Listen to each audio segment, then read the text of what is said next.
തമിഴ് രാഷ്ട്രീയ രംഗത്ത് ശ്രദ്ധ നേടുകയാണ് ചില സംഭവവികാസങ്ങൾ. സൂപ്പർ സ്റ്റാർ രജനീകാന്തിന്റെ മരുമകനും നടനും വ്യവസായിയുമായ വിശാഖൻ ബിജെപിയിൽ നിന്നും രാജിവെച്ച് പുതിയ രാഷ്ട്രീയ പ്രസ്ഥാനം തുടങ്ങിയ അണ്ണാമലയ്ക്കൊപ്പം കൈകോർക്കാൻ ഒരുങ്ങുന്നതായാണ് റിപ്പോർട്ടുകൾ.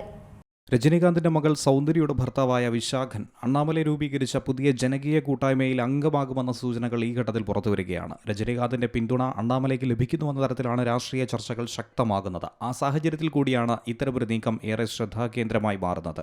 മുഖ്യമന്ത്രിയും ടി.വി.കെ നേതാവുമായ വിജയെ സംബന്ധിച്ച് ഏറെ ആശങ്ക വർദ്ധിപ്പിക്കുന്ന ഒരു നീക്കം കൂടിയാണിത്.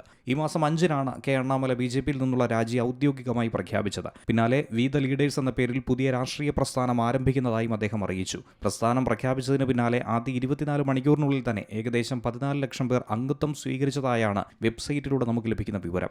നിലവിൽ ഇത് 17,28,000 പേർ അംഗങ്ങളായിട്ടുണ്ടെന്നാണ് മനസ്സിലാക്കാൻ കഴിയുന്നത്. 2020 ബാച്ച് IPS ഉദ്യോഗസ്ഥനായിട്ടുള്ള അദ്ദേഹം ജോലി രാജിവെച്ചാണ് രാഷ്ട്രീയത്തിലേക്ക് കടന്നു വന്നത്. ബിജെപിയിൽ ചേർന്നതിന് പിന്നാലെ സംസ്ഥാന വൈസ് പ്രസിഡന്റായും പിന്നീട് ഏറ്റവും പ്രായം കുറഞ്ഞ സംസ്ഥാന അധ്യക്ഷന്മാരിൽ ഒരാളായും അദ്ദേഹം ഉയർന്നു വന്നു. ദേശീയ തലത്തിൽ പോലും ശ്രദ്ധിക്കുന്ന ഒരു നേതാവായി മാറിയിരുന്നു. തന്റെ രാഷ്ട്രീയ ജീവിതത്തിലെ പുതിയൊരു അധ്യായമാണ് ഈ സംരംഭത്തെ അണ്ണാമല വിശേഷിപ്പിക്കുന്നത്. യുവജനങ്ങളെയും സാധാരണക്കാരെയും കൂടുതൽ പങ്കാളികളാക്കുക എന്ന ലക്ഷ്യത്തോടെ വിദ്യാഭ്യാസം, ആരോഗ്യം, പരിസ്ഥിതി തുടങ്ങിയ മേഖലകളിൽ അടിത്തട്ടിൽ മാറ്റം കൊണ്ടുവരാനുള്ള പ്രവർത്തനങ്ങളിലേക്ക് അദ്ദേഹം ആഹ്വാനം ചെയ്തിട്ടുണ്ട്.